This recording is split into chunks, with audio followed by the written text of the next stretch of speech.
Welcome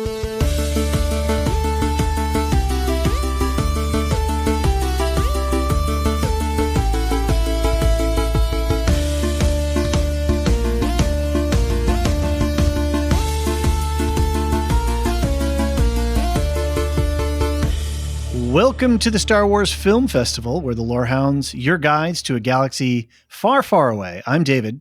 I'm John, and this is our coverage of the 2016 film Rogue One, A Star Wars Story.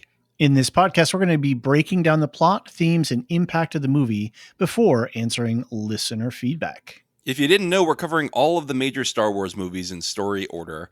Next up will be the film that started it all, Episode 4, A New Hope. Woohoo!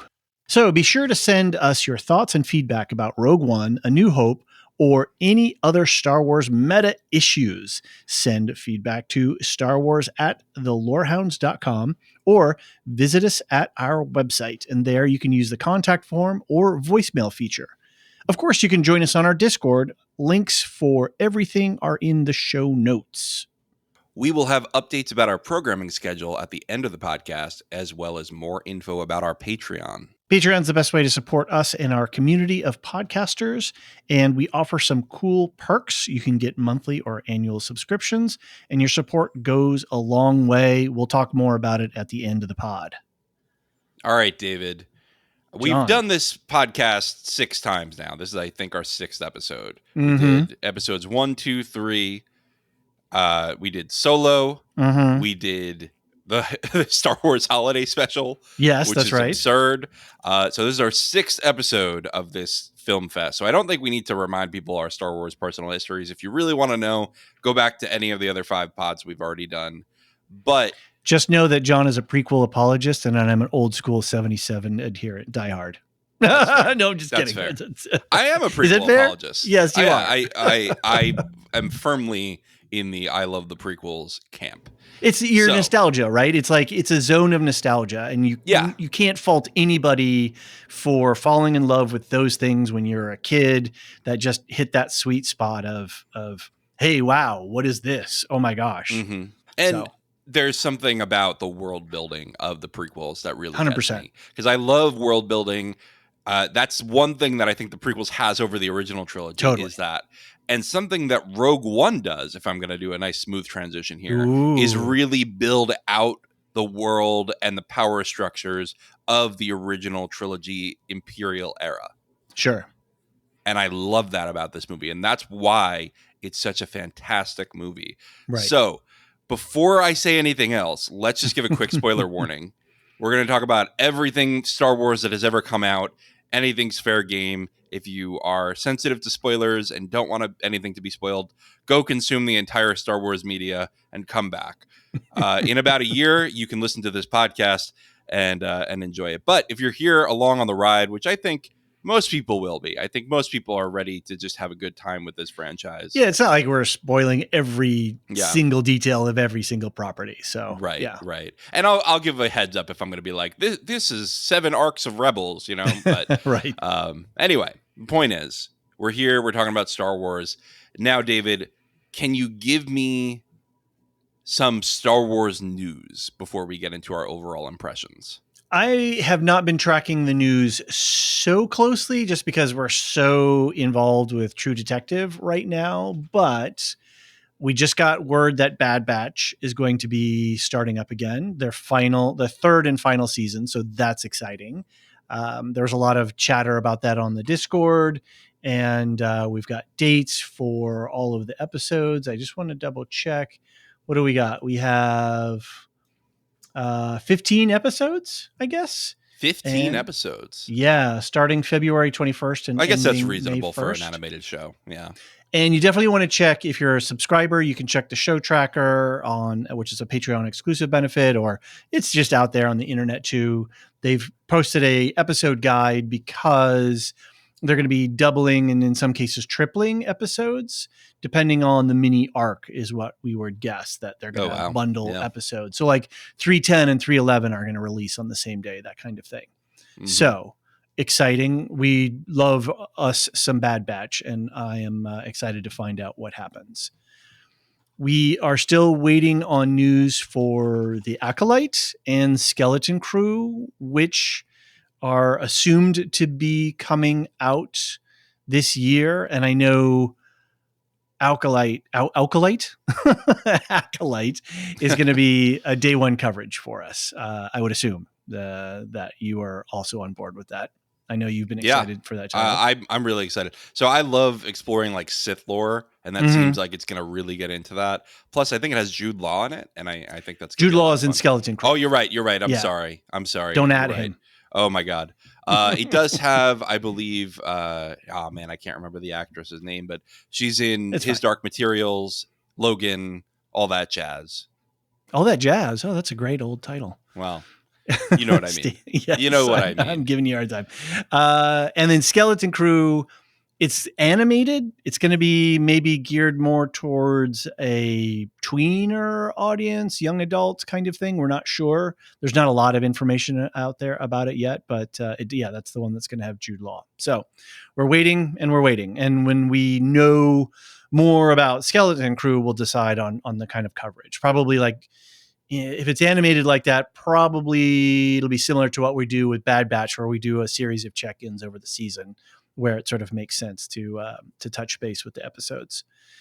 Movie-wise, we do not have a lot of strong, hard information about what movies. We know that there's a Daisy Ridley movie that's being talked about, and then there was this sort of weird Mando and Grogu movie that was sort of kind of smelled like desperation on the part of Lucas Studios. I don't know what's going on there. I don't know, because it does seem like they're trying to have Filoni wrap up the Mandoverse in some big bang, which is fine.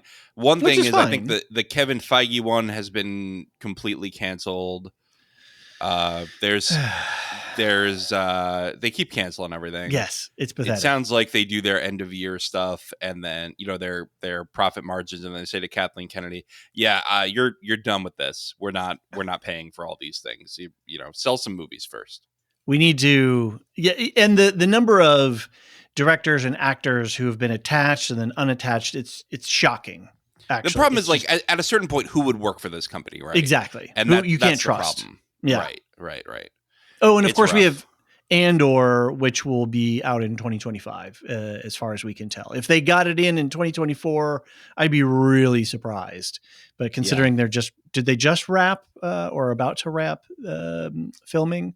I think they probably wrapped or are close, because here's some more Star Wars news that's going outside the Star Wars universe. I mentioned this on our True Detective podcast when it was completely irrelevant, but Virata Sethu, who played Cinta on Andor, one of the gang on what's that planet? Oh man, we're really doing our best here tonight. I know. We're really doing our best. I know Ferrex. I know. Oh boy, we're struggling. Wait, okay, we can't.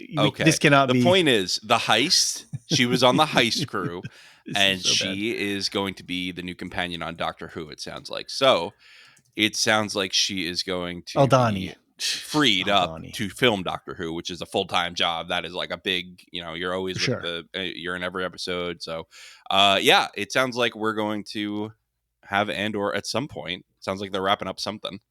Sounds good. It was Aldani, by the way. So, Aldani. Of course we knew that. Oh, great. Yeah. And we got to know some Andor tonight, because it's related here. It's related. Just a little bit. Just a little bit. All right. That's enough Star Wars news for now. David, what did you think of Rogue One on your most recent watch? Can I plug one more thing before we actually get into it? No. I said no. Oh. Go ahead. Are you just saying stuff and then I'm just making an exception here. Yes, you do these. You say silly things and then you say something nice. Yes, that is you're a gentleman and a scholar. Now, just go ahead. Go ahead. Give me the news. Lieutenant Colonel Matt Kavanaugh is going to be joining us for an interview to talk about Rogue One and all things military related to the Star Wars universe. I heard Lieutenant Colonel Kavanaugh on Maester Anthony's Electric Boogaloo podcast. I don't know if you've heard that episode, but it was fascinating. He Kavanaugh has edited 2 books: Strategy Strikes Back, How Star Wars Explains Modern Military Conflict, and Winning Westeros, How Game of Thrones Explains Modern Military Conflict. And so I'm not sure how Anthony got in touch with him, probably through one of the books, invited him on the podcast. They were talking a lot about the military aspects of Westeros and Game of Thrones. It was entirely fascinating. I contacted Anthony. Anthony passed me the details. I've been talking with Matt, and we're going to have him on the podcast. And we're going to use Rogue One as an entry point to examine the all things military in Star Wars. I think Rogue One probably has some of the strongest military related themes in it. Just straight up, a big part of this is about military industrial complex, orders, the rebellion and all that kind of stuff.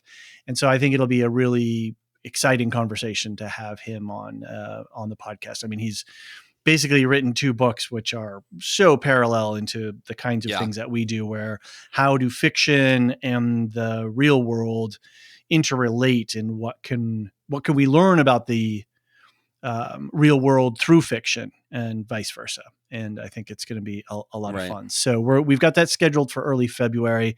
So probably sometime mid-February, we'll have that out to everyone. Cool. Yeah. Cool. I'm looking forward to that conversation. I got to read that book before then, at least the Star Wars one, because it sounds fascinating. Yeah, I have not. I don't think I'm going to be able to get to read them, but I'm super excited to talk to him. So I'm trying to be back on my reading throne right now. Cool. So I'm doing a little bit of reading. I have to add that to my list now. Okay. All right. Well, you just Google for those. You can find them. They're available everywhere. Cool. Yeah. David. Yes. Rogue One. I said give me your most recent impression, but I think maybe talk about the first time you watched it compared to the last time. Let's see. I'm trying to remember seeing it. I'm pretty sure we saw it in the theater, and I don't have a distinct memory of it. All I do have is a distinct memory of, I love this movie. It is my favorite Star Wars movie, and it has flaws, and there are things that it could do better, but none of those flaws take away from the vibes, the enjoyment, the overall sense of dramatic stakes, and the fact that this is a Star War, right? This is a rebellion, and it's armed conflict. It's a bunch of insurgents fighting a dominant power. And everything about it is very gritty and real. And I just love that. I love the heavy hitting stakes of it. I know Jyn Erso's arc, people complain about it, not because Jyn Erso, there's a problem with Jyn Erso or the actor or anything like that, just in terms of the way that the story got chopped up and how they present it, that she doesn't really have a full and complete arc where Cassian Andor does. Yeah. That's fine. And, and we didn't get as much Forrest Whitaker as Saw Gerrera as we wanted. And there's some weird things in there with the pilot and, that whole storyline. Fine. There's plot holes, but none of the plot holes take away from my absolute adoration of this movie, because it does something that no other Star Wars movie does. And is that it, except for the Andor TV show, which is that it really puts a lot of real stakes on the table. Maybe 77 and Empire Strikes Back get close to that. And I think probably that's why maybe Empire is a strong favorite for a lot of people. So I just really enjoy so much about it. And I really wish, what if Gilroy had been brought in earlier on this? What if it was done a little bit differently? Yeah. Who knows? We can't say. We have the movie that we have. I'm just glad that the movie we got was as potent a story and visual feast. I think it has one of the best star battles, or starship battles in all of Star Wars. The battle for the gate is just so exciting and so compelling, and having it paired or twinned with the battle on the ground and the way they do the editing that cuts back and forth from all of that just that energy is really just exceptional. It's what I've come. It's what I want from my Star Wars is this kind of stuff. So yeah, cool, yeah, cool. I would say that you like it. Would you say that? yeah, it's fine. uh, it's funny. I think I liked it better on my first watch. I still really like it. Don't get me wrong. I've lost count of the number of times I've watched it. I I'll just don't add that in there. Okay, I think this was my third time watching it. Okay. I missed it in theaters. My dad was in the hospital and towards the end of his life at the time, and I was just not. I wasn't going to the movies. That was not a thing. Sure. The last movie I saw with my dad was actually The Force Awakens, and he loved Star Wars. And I wish he would have been able to see this movie. I can't. I saw it probably a year after he died. Okay. I wish he could have seen this movie because he loved 77 so much, and this really, really enhances 77 for me. Sure. It really enhances A New Hope for me, and I think that is the best thing about this movie. And I'm not someone who really loves the space battles for themselves. Okay. I'm not someone who's just like, give me the visual eye candy. That's not really what I'm here for. I'm here for the story. Right. In the lore and the world building. Yeah. Right. Yeah. And so that's why I think that for me, I'd actually place Empire and Revenge of the Sith above this movie in my Star Wars ranking system. Right. But I think this is either 3 or 4. If I tell you what it's competing with for 3, you're gonna hate me. But it's The Last Jedi. But don't at me. Don't at me. But anyway, I really like it though. Like number 3 out of like 10 is a great ranking, right? Sure. That's one of my top films and beats out anything else, even in the original trilogy besides Empire. Right. So I thought it was great. Like you pointed out, like you sort of alluded to, it's a bit of a mess in terms of, characterization can be a little sloppy. Plot. Scene construction. It does sometimes feel like, okay, now we're in this movie. And I don't want to, because and I'll talk about this a little bit in the production, but I don't want to bash the original crew because I don't know what movie they would have made. I don't know how it would have turned out. Maybe if Disney would have let them see their vision through, it would have been even better. But all we have is the half Gilroy, half Witta, and I wrote it down, Gareth Edwards, movie. And I just don't know what it would have been if it went one way or the other. I think we know that probably Tony Gilroy's handling of it would have been very good if he were able to handle the whole thing. I just don't know what it would have been with Witta and Edwards the whole time. I will say this, having recently covered The Creator, which is a Gareth Edwards movie. Oh, I didn't know that. Yeah. And Elysia and Jean and I dropped a podcast reviewing that earlier this year, was it? Or it was in December. The end of 2023. Yeah, it was just in December. And I will say that Edwards has a beautiful eye. He's almost a better cinematographer than he is a director, because the story in that thing was, I won't say a mess. I mean, I know he's not the lead writer either, so that's fair enough. But the story was not strong, while the visuals were incredible. Absolutely gorgeous movie, really fascinating world building. And so I kind of feel like maybe that's what we would have gotten in Rogue One, with some dark stuff that had some thin story and beautiful visuals. Yeah. So, but that's speculation on my part. That's totally speculation. And I'm with you. I don't think we should get into a lot of bashing and just accept the fact that it didn't go well. They were able to get a film on screen, huge accomplishment. And the film that we have is the one that we have, and we like it. We love it for all its flaws and strengths, I guess you could say. I guess that's my question is, so this is one of 2 movies that has the A Star Wars Story branding, this and Solo. Which is why really, were both of these a complete disaster in production? Why is it that we continue to have directors and actors attached and unattached to various projects? Why is it that we only have 2 of these Star Wars Story movies? There is something very wrong at Lucasfilm and Disney, and that relationship is not functional. Yeah. The only thing that's functional is what Favreau and Filoni have been able to pull off on television, which to some mixed results, right? Mm-hmm. We had some great stuff and we had some not so great stuff. And I'm loving the animated stuff too. I'll say that. Bad Batch is Sure. better than ever. Yeah, absolutely. Yeah. The animation looks great. I'm really looking forward to season 3. So yeah, I think it just goes to the problem of the studio. How many? It was $4 billion that Disney bought Lucas for. I don't know. Something Yeah, like that. so there's pressure there to return on value, and I don't know. I think it's all messed up. I've been thinking about it a decent amount lately of that, and even the video game industry. I don't know if you know, but it's really contracting right now. A lot of people got into gaming in 2020 during the pandemic when we were stuck inside. Those people did not end up largely staying permanent gamers, right? They're not people who are constantly buying the latest tech and the latest game. And so Microsoft just bought Activision Blizzard. That was a controversial thing. I have my feelings both ways on it. But they bought it for, I think, 70 billion, sorry.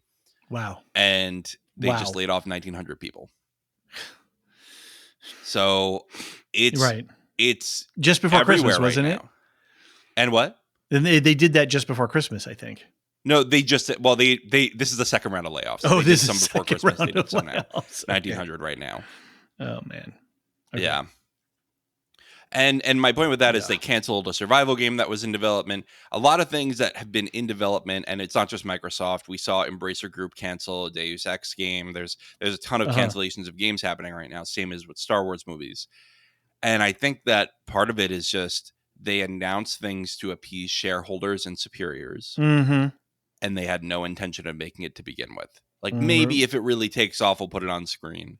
Right. But in reality, we're just keeping the shareholders appeased. They want to see growth. We're giving them growth. So we're announcing all these things. We're getting the hype machine going. When in reality, and you see this with movies, you see this with games and TV, is, a Beyonce album. Drop the album, no warning.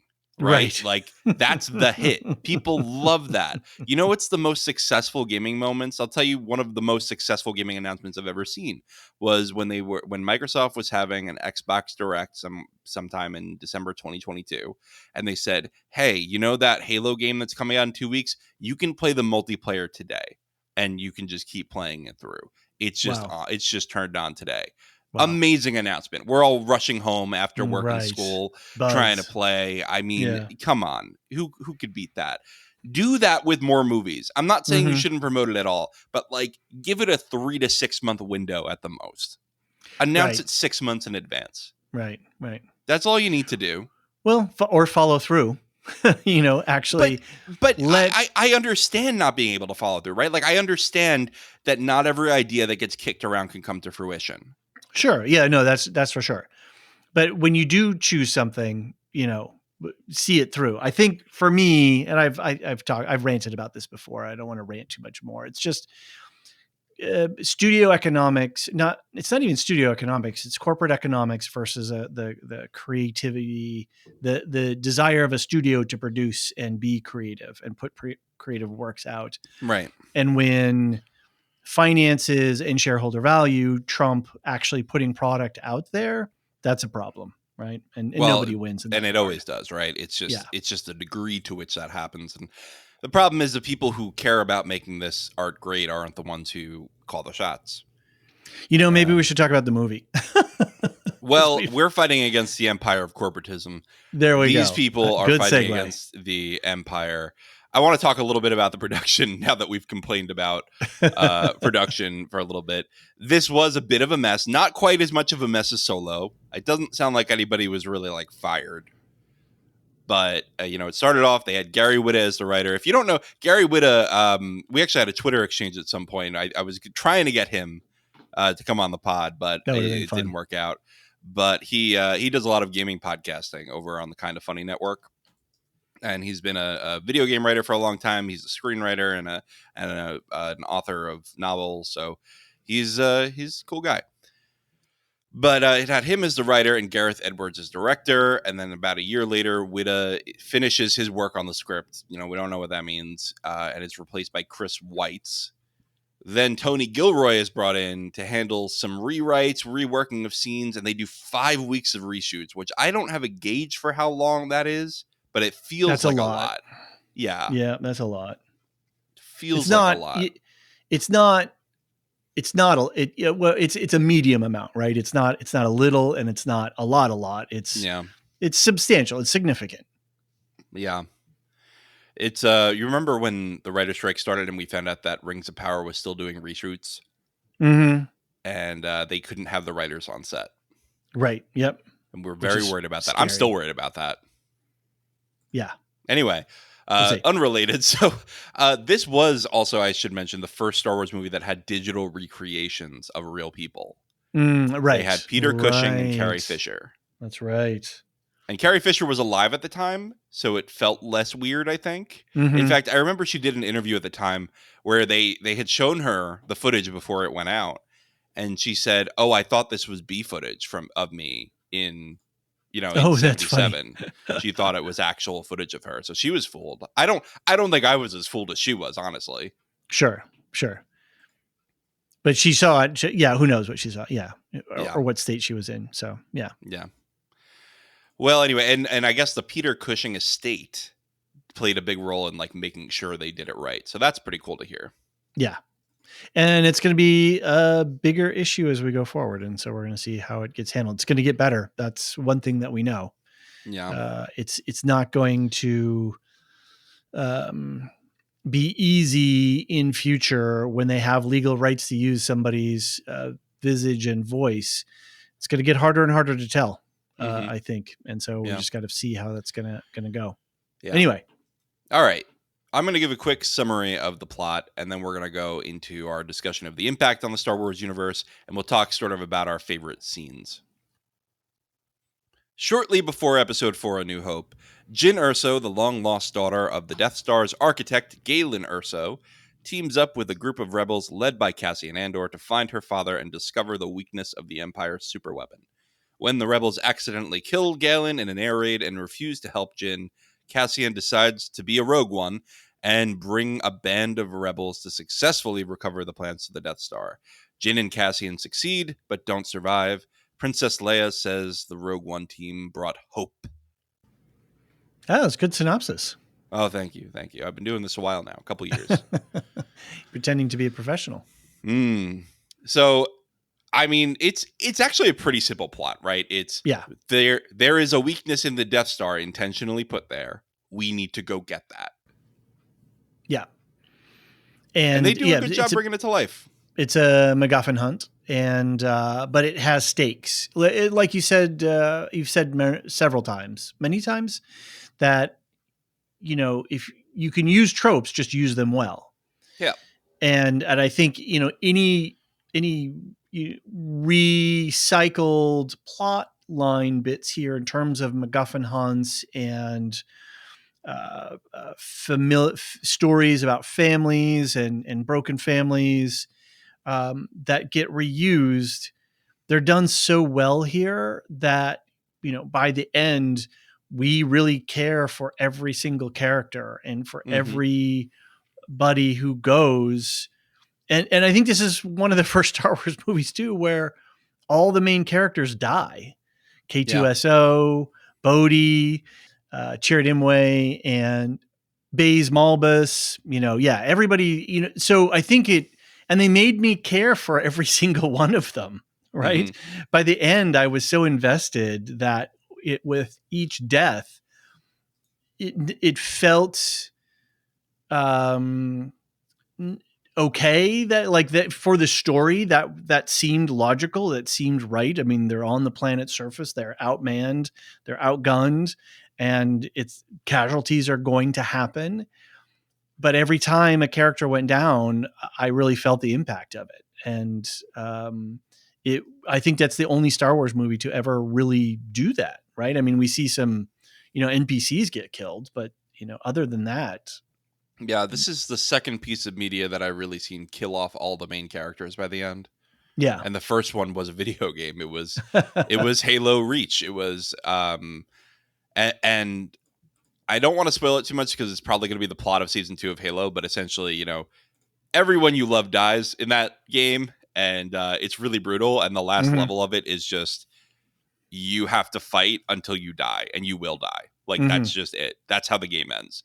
And this feels like a similar thing here. And I was really impressed that they actually went with this dark ending. Especially, I saw that in my little short bit of research. I guess they wanted to kill everyone, but they didn't think executives would go for it. So they Right. originally wrote two versions, and they were going to shoot it. And the executive said, "No, it's better for them to die. I think that's a better story. Go for it." And so Art won that day. It's great. Mm-hmm. They didn't even shoot the one where everybody lived. Amazing. I think this is also the first one that had as many planets. I think we have 7 planets that we visit in this movie. It's kind of crazy. Where most of our movies are a couple, 2, 3. This is a lot. Yeah, We had Lamu, the ring of Kafrine, which I guess we can call it quote unquote a planet. Wobani, Yavin 4, Jeddah, Edu, and Scarif. That's a yeah, they're all lot over of the place. planet hopping for a Star Wars.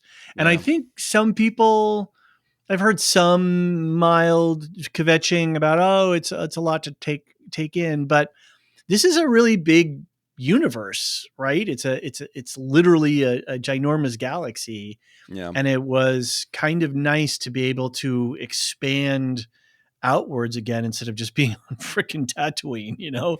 Um, but to see a wide variety of planets, and I really appreciated that aspect of the movie as well. yeah. I think my favorite part of the movie, though, is really the theme that it drives home, Mm-hmm. which is when I like Star Wars its best, which is Mm-hmm. the tighter the Empire tries to have its grip Right. on the universe, on the Mm. galaxy, Mm-hmm. the more it weakens itself.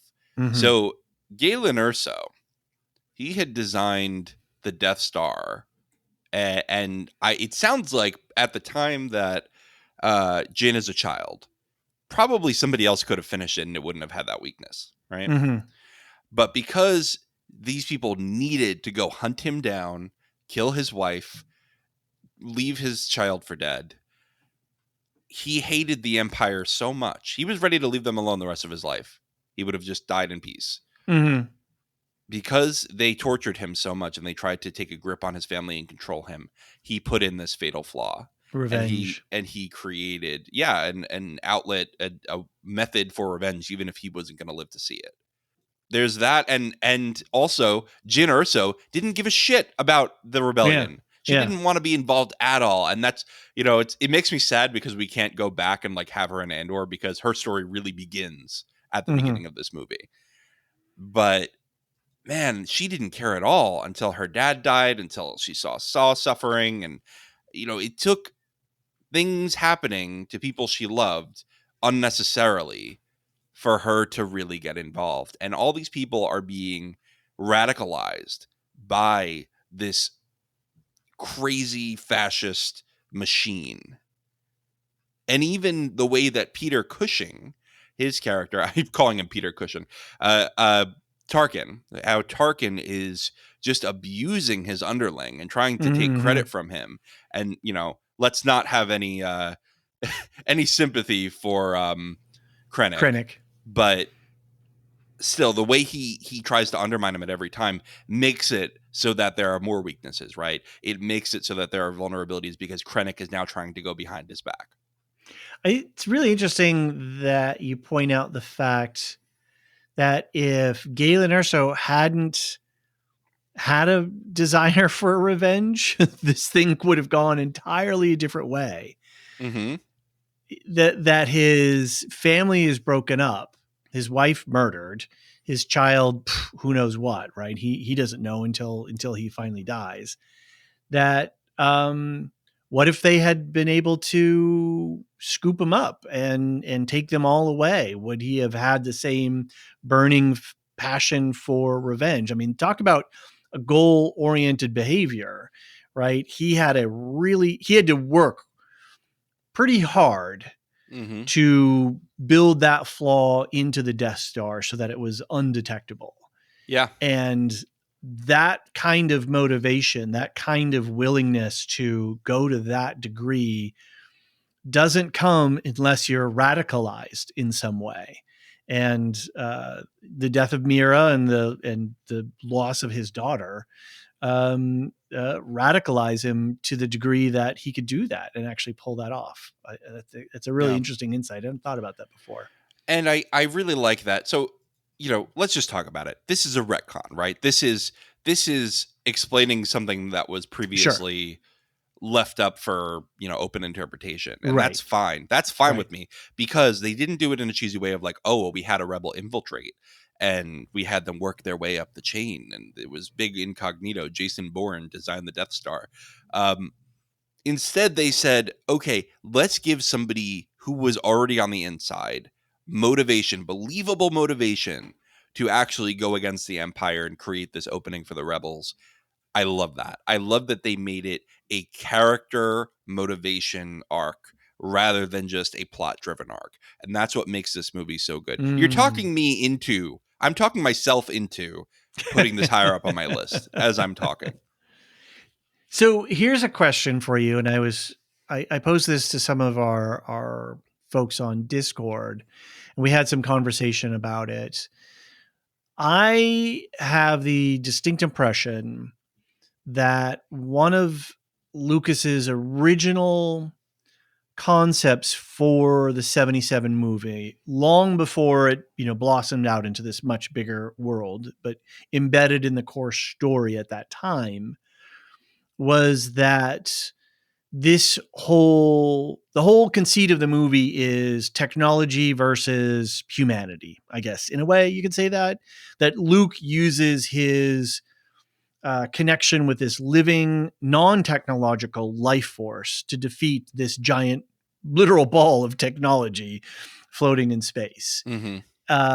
And that in some way Rogue One undermines that, because rather than a kind of triumph of the human spirit, that this is, oh nope, there was a flaw in there and then that was exploited. Now, so Marilyn and Rocky Zim on the Discord were talking about this. They were like, no, it's fine. It works within the plot. Like the Force, worked with Galen Erso. It, sort of worked through Luke and, the struggle of the dark and the light. And it sort of goes out from there.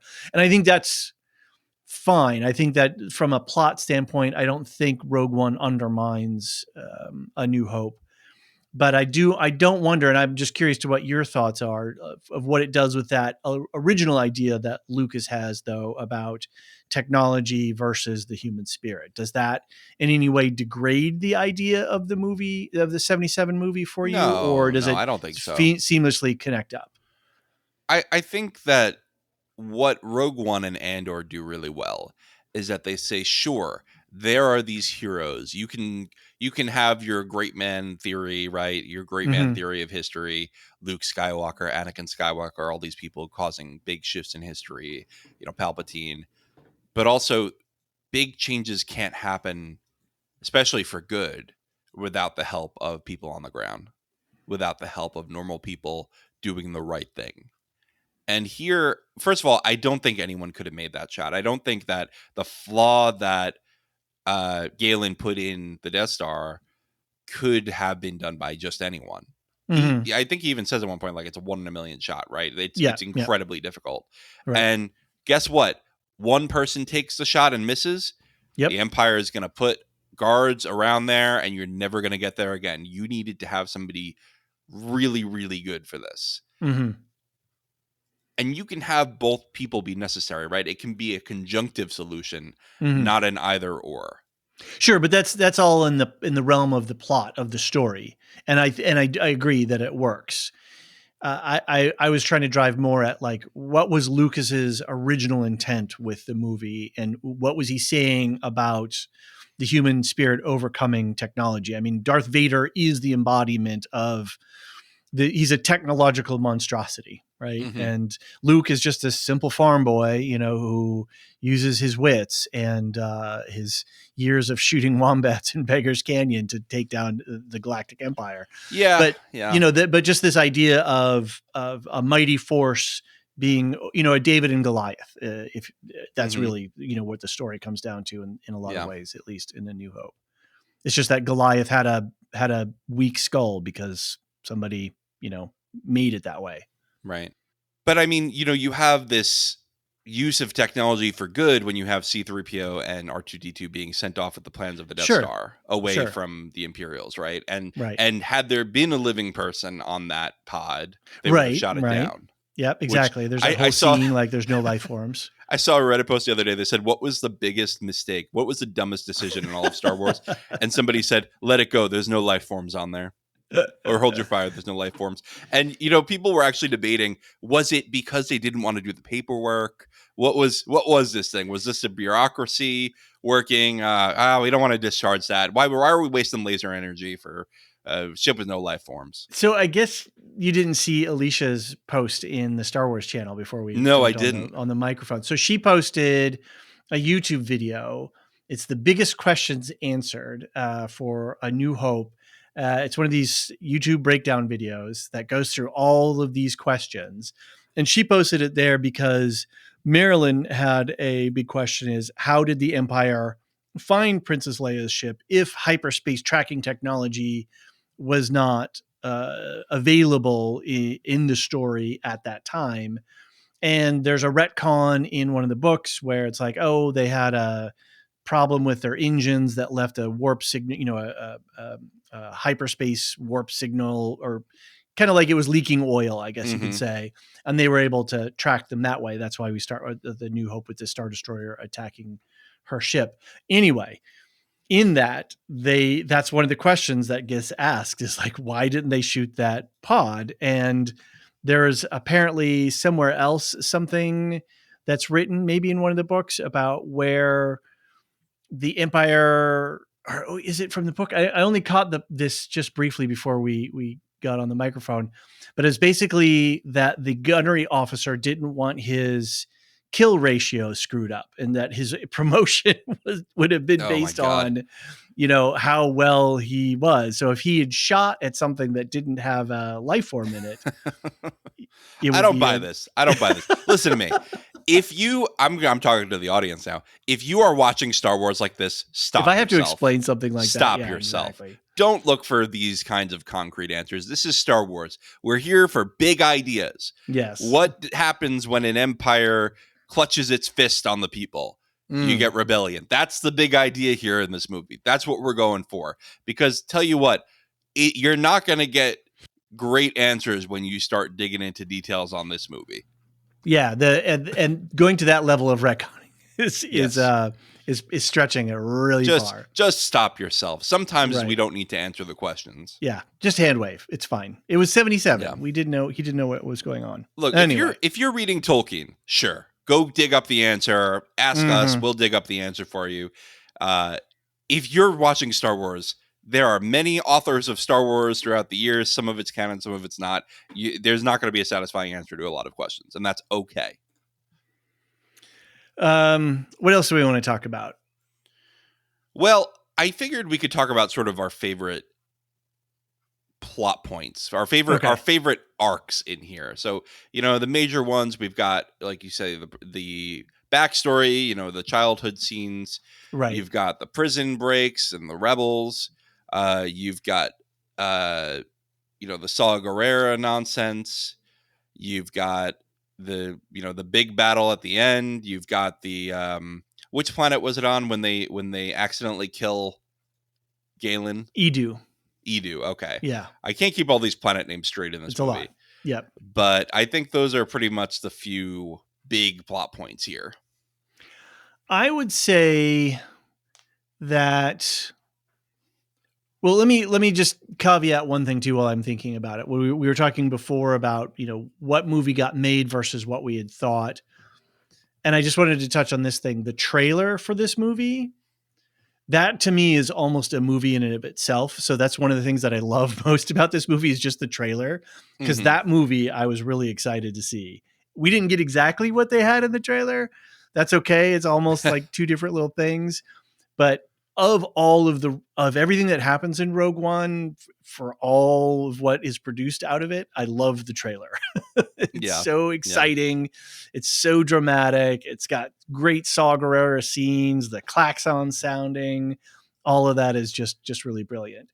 Outside of that, I think I have to go with the battle for the Shield Gate, and I Okay. mentioned this before, mirrored with the ground battle on Scarif, as the my favorite part of this movie, because it encapsulates pretty much everything in this idea that, um, you know, the whole Cassian backstory, that he's done all of, what does he say? I've got the quote here. Some of us, most of us, we've all done terrible things on behalf of the rebellion. Spies, saboteurs, assassins. Everything I did for the rebellion.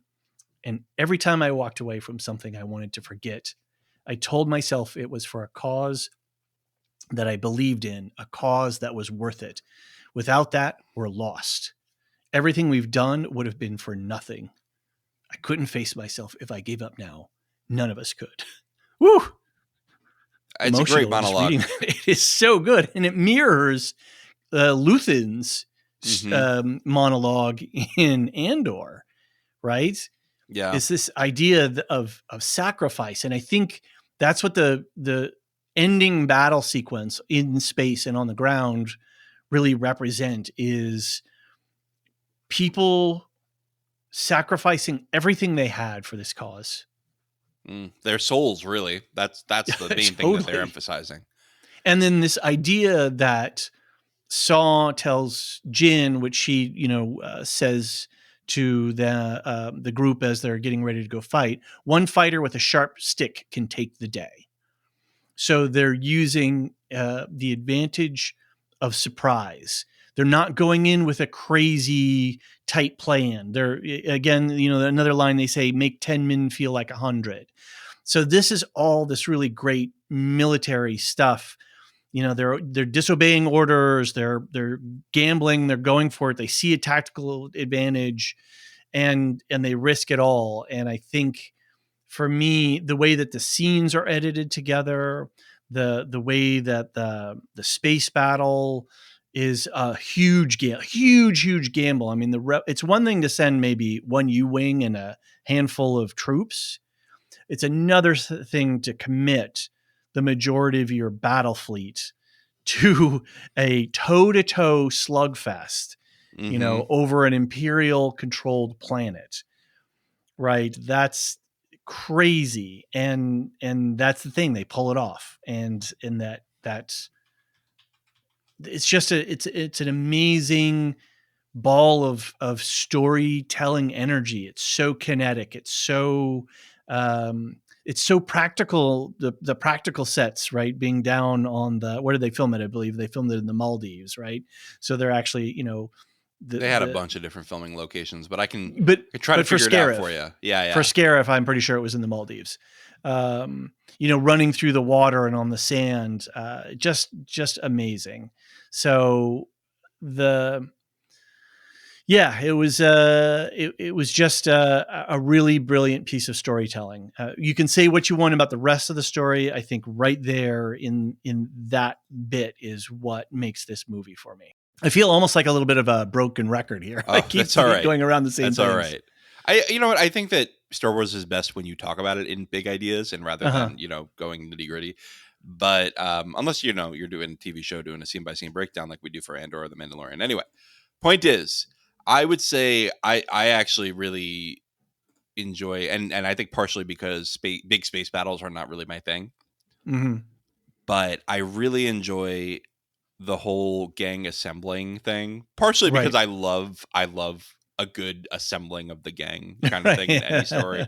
The Right. Black Company, the Wheel of Time, like every Sure. time we like add One Piece. I mean, oh my god, how much of a joy is it when you get a new crew member in One Piece? Right. And Nice. I feel like, Chirrut coming in, let them pass in peace. Oh my Mm. god, great moment. I am one with the Force, and the Force is with me. The humor in that part is amazing. You have Are you kidding me? I'm K2SO. blind. Yeah, yeah, yeah. And K2SO2 going to Oh, Jin like, "Oh, you're worried about me now?" She's like, "I'm just worried I'm going to catch a stray bullet over there, buddy." And K2SO trying to walk them through and pretend that he's Imperial. Like, yeah. you're going to scan me? Great, great stuff. By the way, K2SO I didn't realize until I was just on Wikipedia, but is played by Alan Tudyk. Tudyk, Yeah, who Tudyk.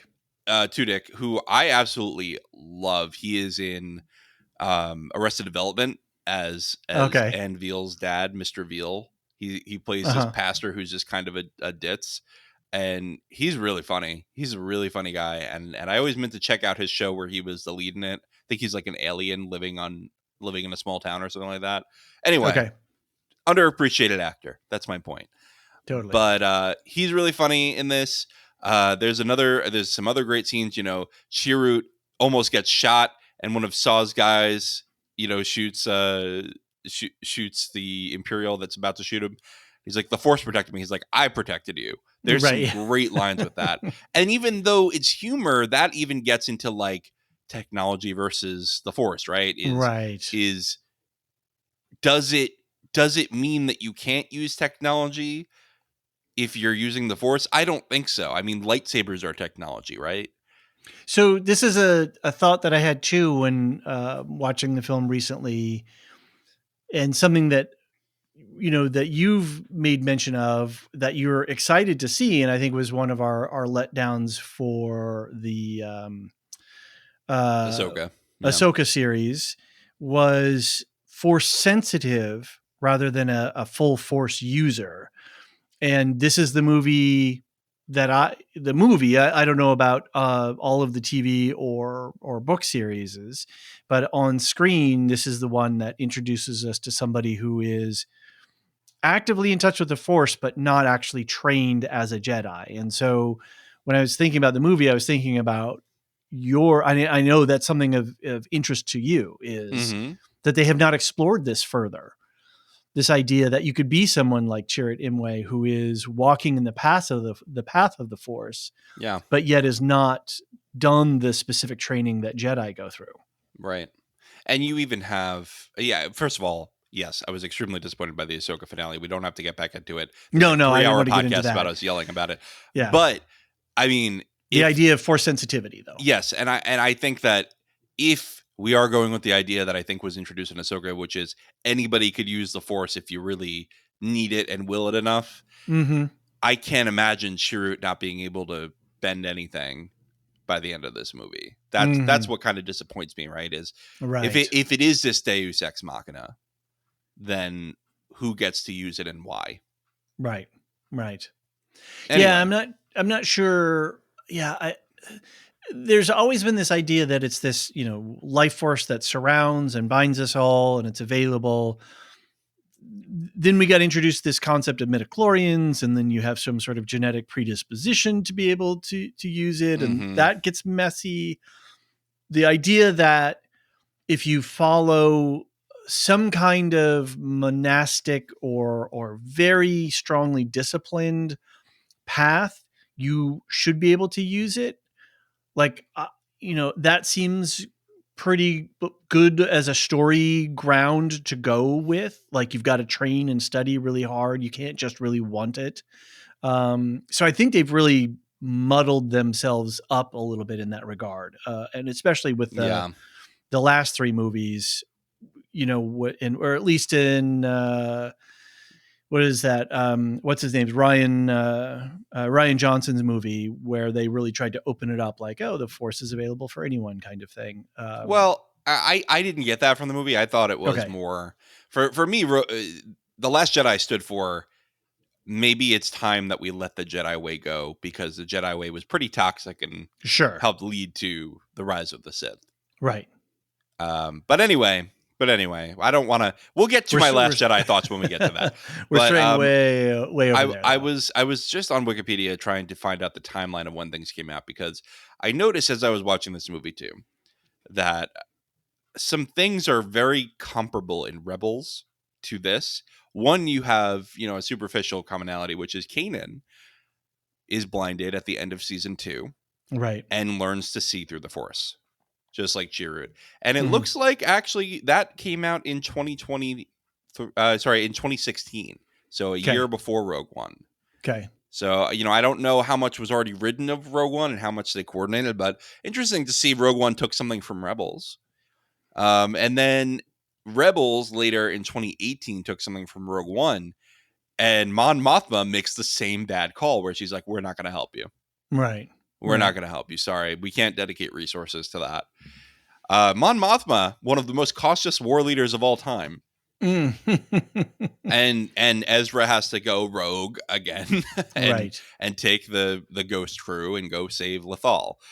So that's same kind of bit there.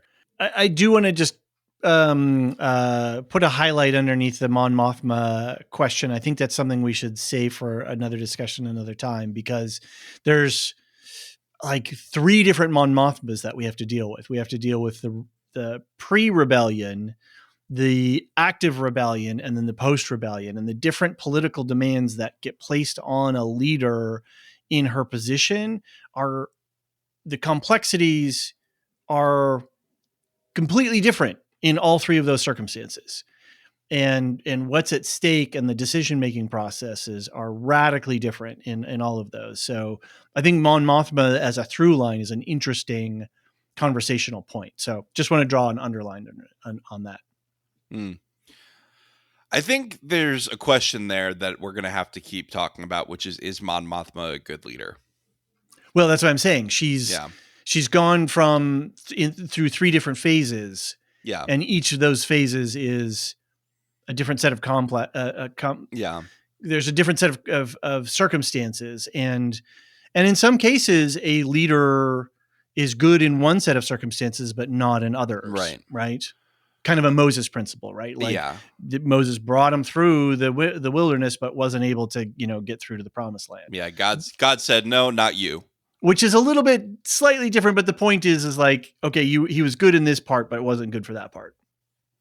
Yeah, well, there's a lot of debate as to why he was. I'm not going to get into Talmudic discussions right now. Don't bait me. Well, this is what happens on a Lorehounds podcast. Don't bait me. There's a lot of debate over whether when he said, like, I'm striking the rock and now there's water, was that going too far? Was that sacrilege? Anyway, the point is, aside from Moses, I think that Mon Mothma did a really great job threading the needle throughout Andor season 1. I don't know how Andor season 2 is going to go.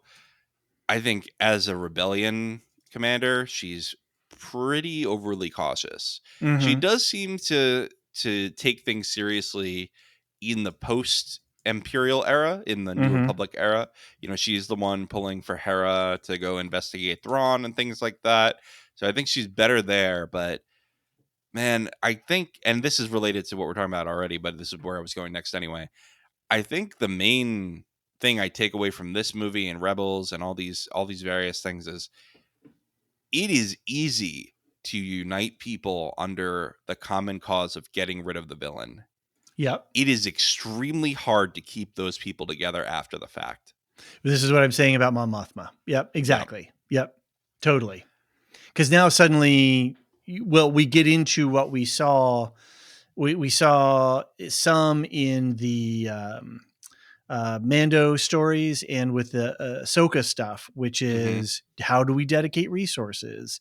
How do we clean up after the fact? How do we incorporate, former Imperials, all of this kind of stuff. Governing and then all the hard. different political factions vying for each other, which when we take it back to Rogue One, we have this situation with the council meeting where they're like, no, we're not going to fight. And then Jin and Cassian go, F it, let's go. Are they disobeying orders?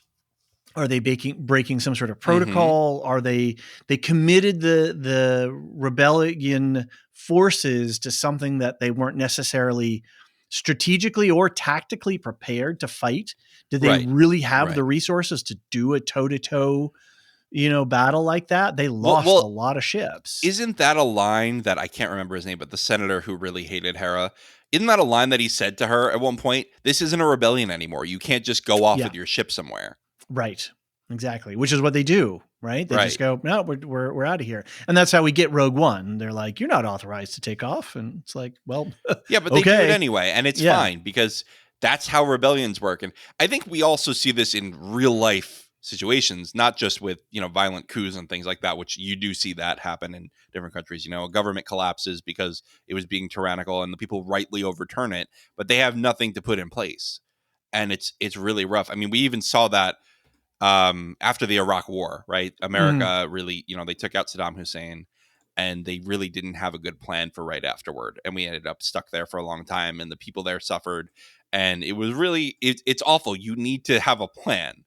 And you have, I think there's two weaknesses that you have as the rebels turning into a government. You have one, you have a big tent here, whereas and you see this in real life too, right? Between political parties, if you have one party really unified and you have a big tent party on the other side, it's really hard for the big tent to unite on things because they don't agree about a lot of things. Saw Gerrera in the same room as Mon Mothma is very uncomfortable. Right. And you even have Luthen list off, we have this faction and this faction and this faction, and they hate each other. Yeah. He can't keep everybody together. It's awful. So how do you keep that together once you have a functioning government, right? Or do you have a functioning government? I guess that's the question. And the other weakness that the rebels have compared to the bad guys is they believe in freedom and the bad guys don't. So the bad guys say, top down, this is the rule, follow it. Anybody who deviates out. They have a protocol that you can follow. The good guys say, well, we want you to be able to express your opinion and we want you to have input on this governance. But now you're in a stalemate, right? Now you can't authorize Hera to go rescue Ahsoka. All these things. And you're just stuck. And it sucks. And it's the same thing when Mon Mothma feels stuck when she can't send people to Lothal to help Ezra's people, when she can't send people with Cassian and Jyn to help, rescue Galen, or rather get the plans to the Death Star. So it's really tricky. It's not an easy problem. I'm not saying I have the solution, but I think that that's what makes this movie so good, and that's what makes Andor so good, is that it raises these questions. I want to bring it back quickly around to this question of the Empire. Something that struck me in this latest rewatch was the fact that Scarif and the base on Scarif, where they store all their technical plans, I'm sure there's backups somewhere else. That can't be the only place, but that's a significant resource. They have a significant presence on this planet, and they cut off that finger, hand, arm. I don't know how you want to scale that up, but the Empire is so willing to sacrifice its own resources to stop this rebel plan from happening. Yep. That's wild, man. That is just wild that you would take out a base as important as Scarif is. Even if you have a couple of other data replicated centers around, still you're reducing the redundancy of your backup information, just all of that. The scale that the Empire is operating at just must be huge, ginormous for Tarkin to go, nope, take him out. Wipe this problem. Just end of story. We're just going to wipe this problem from our from the board. We've got other things to deal with. Yeah.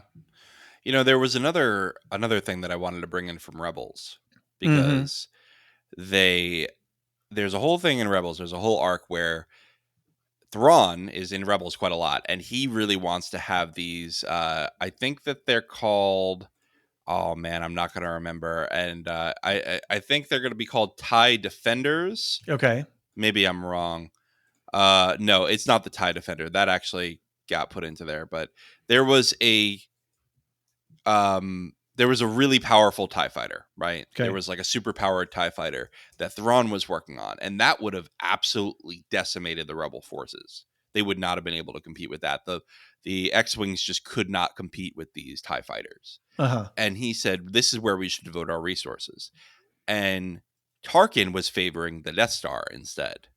Right. So one big single point of the thing that is strategic in that it strikes fear in the hearts of everyone. Mm-hmm. And it's a giant boot heel that you can move around to dominate, which is yeah, it gets taken out, and then boop. Well, there goes that idea, right? That's like, I'm sure there's some sort of battleship references. I think there was, who was it? Somebody had I think it was in World War One, a German battleship, or like, this is the strongest battleship, and then they knocked it out, and that was like, oh well.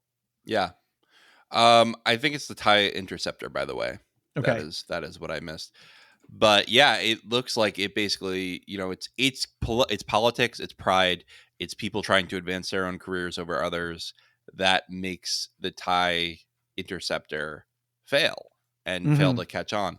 Meanwhile, you have the Death Star, like you said, gets taken out, and that's that. You don't have a Death Star anymore until, of course, you make the Death Star 2, which is still a silly decision to me.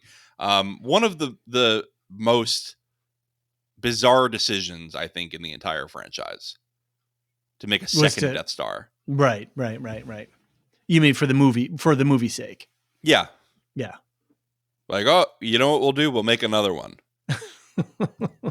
Well, and that's getting into this whole idea of intertextuality and using fan service to drive the plot and the story, as opposed to having the story naturally move forward in relevance to itself, as opposed to being toygenic or being fan servicey, right?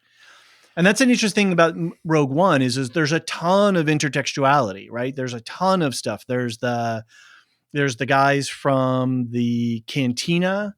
I have their names written down here somewhere. I don't know if I can find them. The guy that Obi-Wan cuts his arm off of when they're bothering Luke.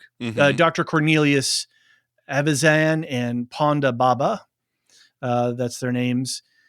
There's that. There's all kinds of other stuff where B. Arthur doesn't put up with that when she's running the cantina. I'll say that. No, right. I just wish I had a hole in my head that I could drink through. So that there's a whole bunch of fan servicey stuff in here, but none of it ever gets in the way of this being a good movie. Yeah. None of it gets in the way of characters going through their roles. Even though with the Dr. Cornelius stuff, it's a little silly. And I certainly hope that those guys were headed for a shuttle right away, right? Because they had to get off planet real quick. The idea, though, and this is something that I've complained a lot about when watching the animated stuff, is that it's so fan servicey. It's so member berry heavy. But we had tons of it in this movie, but it never got in the way for me. So I'm not sure what that says.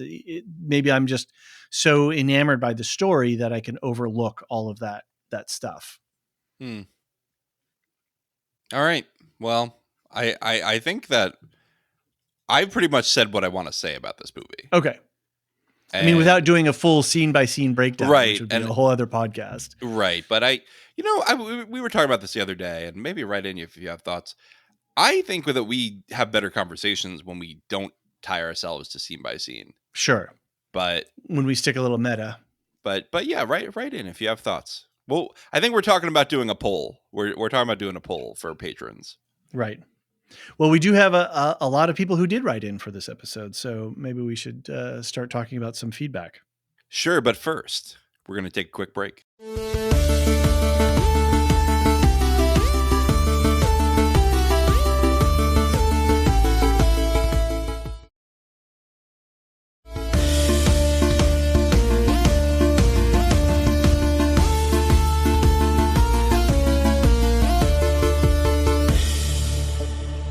And we're back. All right, we've got a lot of feedback. As a reminder, you can send feedback to StarWars@theLorehounds.com. You can go to thelorehounds.com, head to the contact page, leave us a voicemail or a contact form entry. And of course, you can always tag us on Discord, say, hey, I'm in the Star Wars channel now. I don't feel like going to my email inbox, so I'm going to tag David and John with this feedback that I'm putting here in the Discord server. Anyway, lots of ways to get us feedback.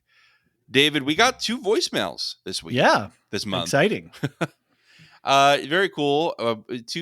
Well, Dork of the Ninjas, Michael, has left us several voicemails. I don't know if Aaron K has left us a voicemail before. No, I think this is Aaron K's first voicemail, but I do appreciate that Dork of the Ninja is a faithful user of the Yeah, voicemail thing. always appreciate it. Yeah, we always love it when we get these regular contributions. It's almost like another voice in our community is reaching out across the stars to us. Very cool. All right, here's Michael, aka Dork of the Ninjas now. Hey guys, just wanted to give a quick take on Rogue One, as well as fast as it can be. But Rogue One, I think that it's one of the handful of Star Wars movies that really actually has something it really wants to say. Whereas I think most of the Star Wars movies are big popcorn fun, I think that Rogue One is trying to give us a message of trying to really have a point to its story. It's trying to say that I think part of the key reason why the characters can be a little bit archetypal is because the fact is the point of the movie is to say it's realizing and coming to the realization there are things bigger than yourself and realizing that you are not the main character always in life when it comes to life. The story of Jin in this movie is her coming to grips with, I am not the main character, I need to stay alive, to I need to live for something bigger than myself. And she comes to live to bigger than that self, and she dies for it, but you can see at the end of the movie she is satisfied for what she has done. You can see that she is content with her decisions. She realizes that she's done something that's worth doing and worth dying for even. I think that it is one of the best stories in Star Wars just for that. I don't think Rogue One is automatically the best Star Wars, but I think it has, honestly, in my opinion, one of the best stories, period.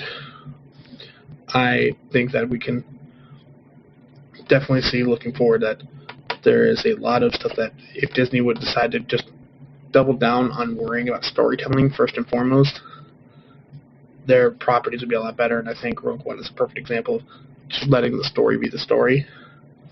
Don't worry about has to connect to everything.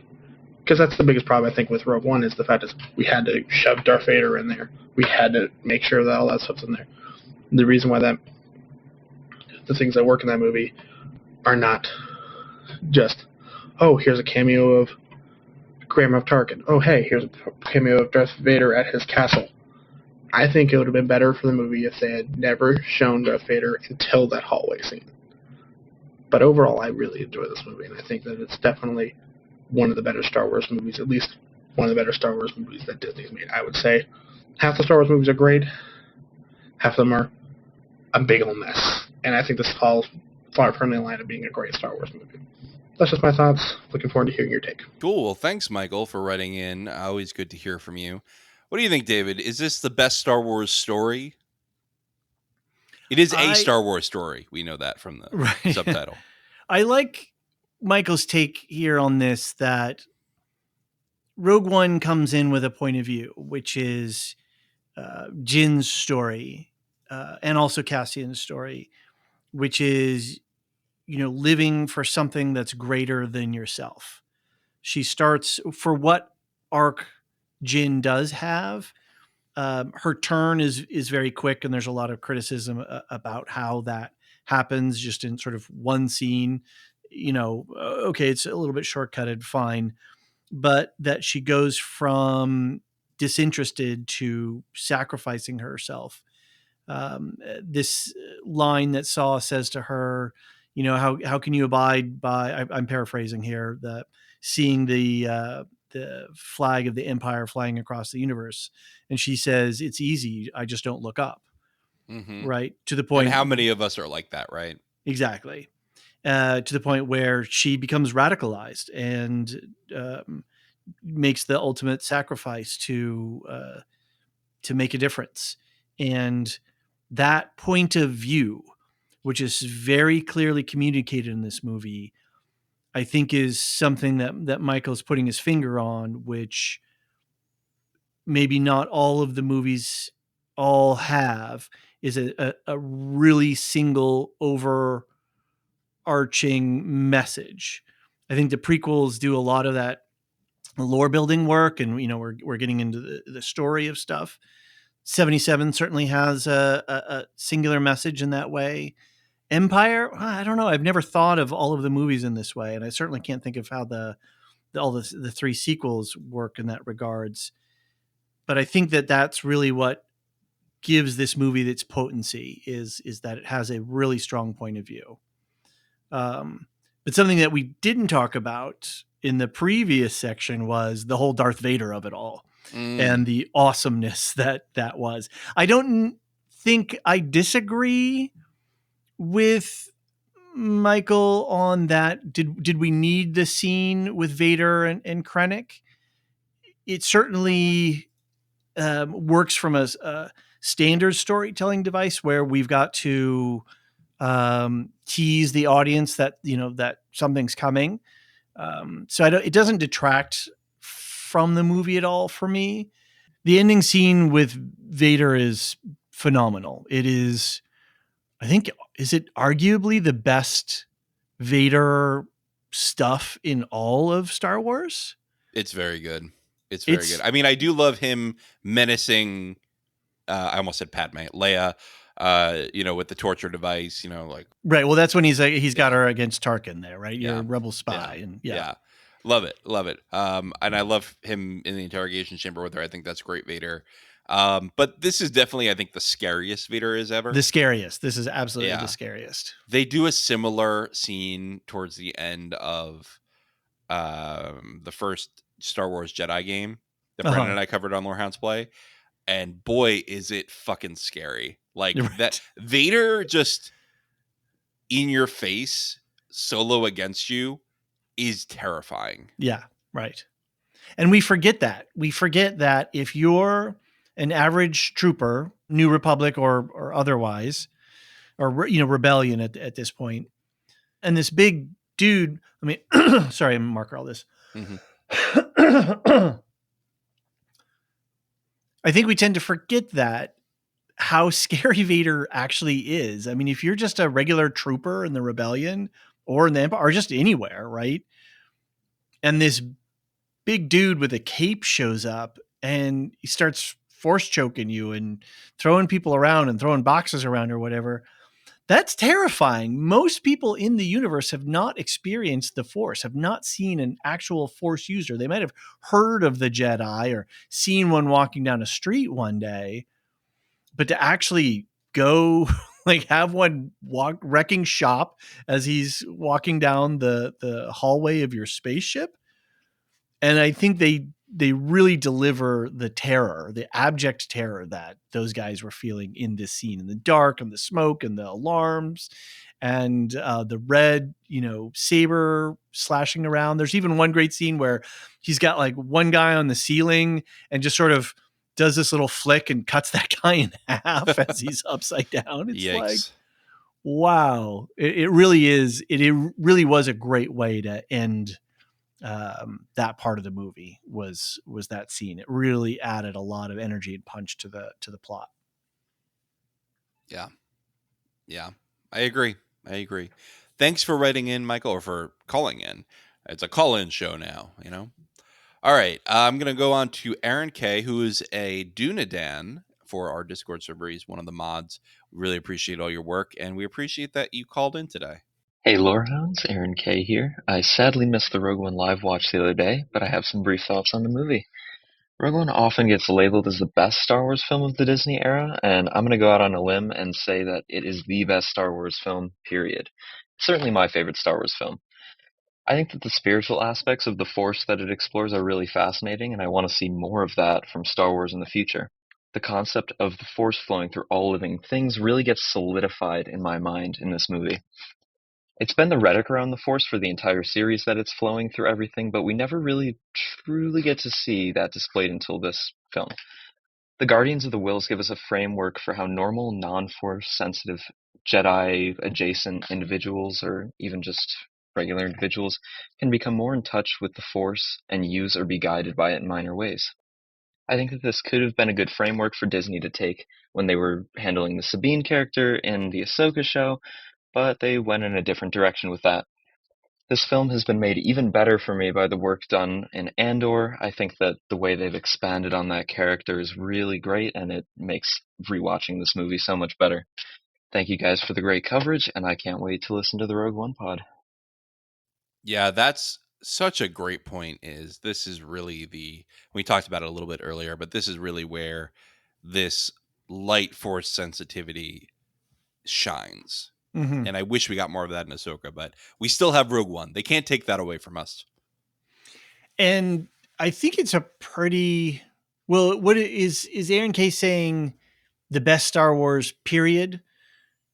I guess would that be on screen, animated television, movies? It sounded like an overall to me. Yeah, that's pretty strong. That's really strong. I'm not disagreeing. It's I don't know that I've ever thought of it in that regard. I mean, I can think of my favorite, right? And that's a very idiosyncratic and personal feeling. But in terms of story construction and implication for this whole storyline, that's a pretty interesting thought. Yeah.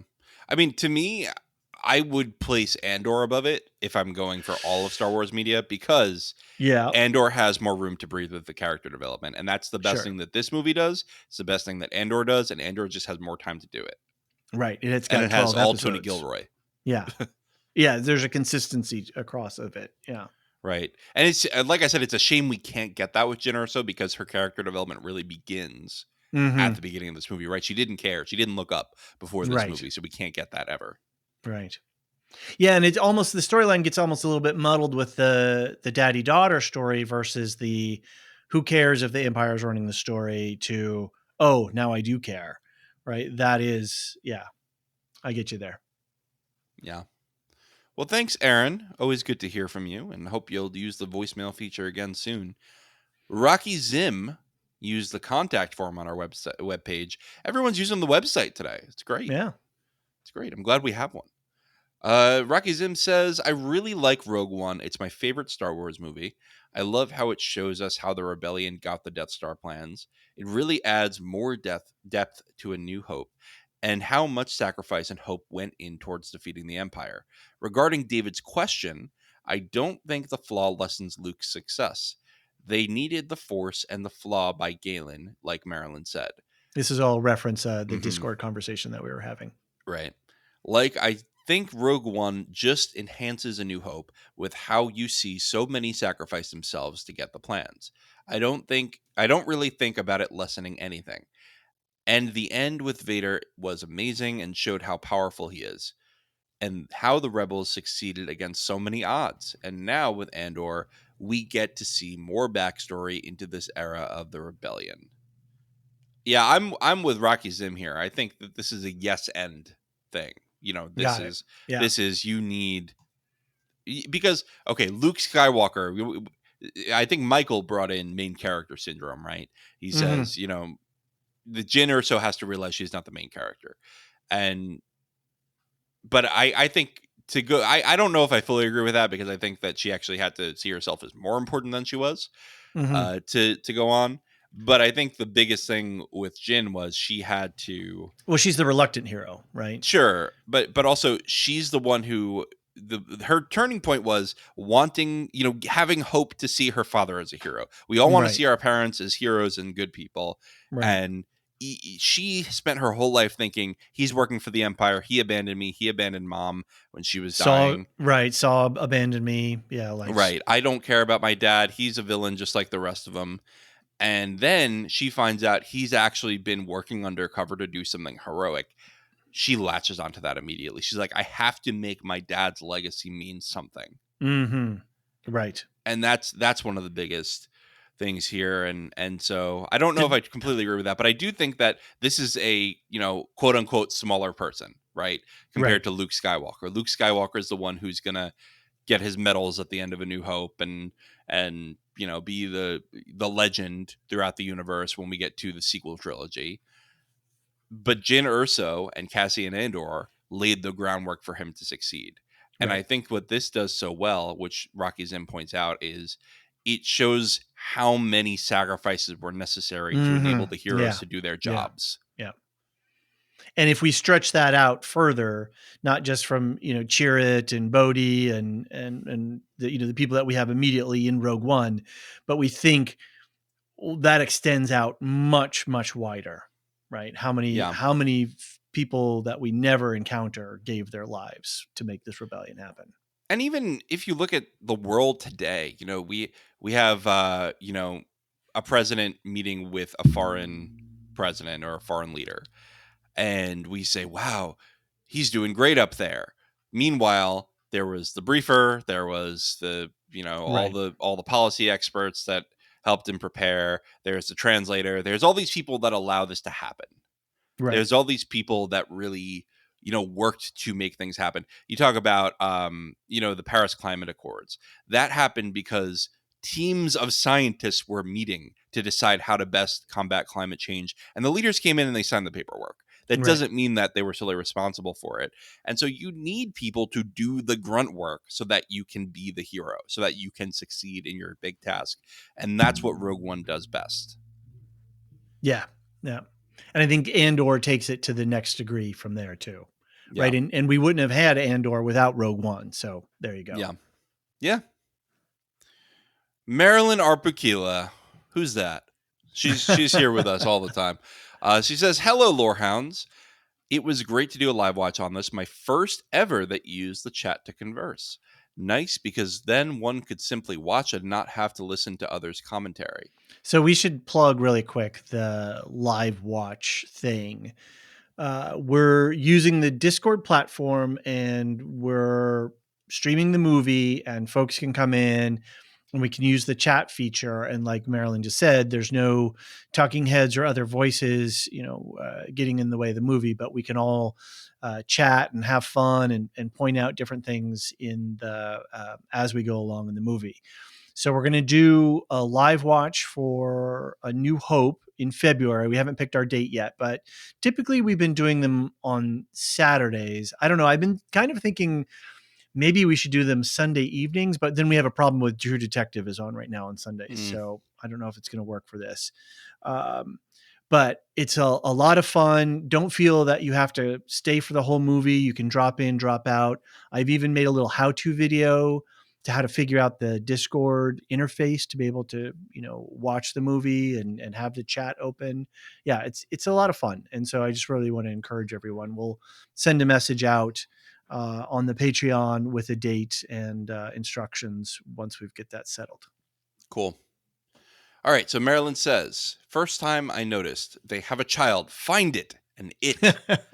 This was an amazing one-sentence character reveal." It was. That's pretty cool. Yeah. Yeah.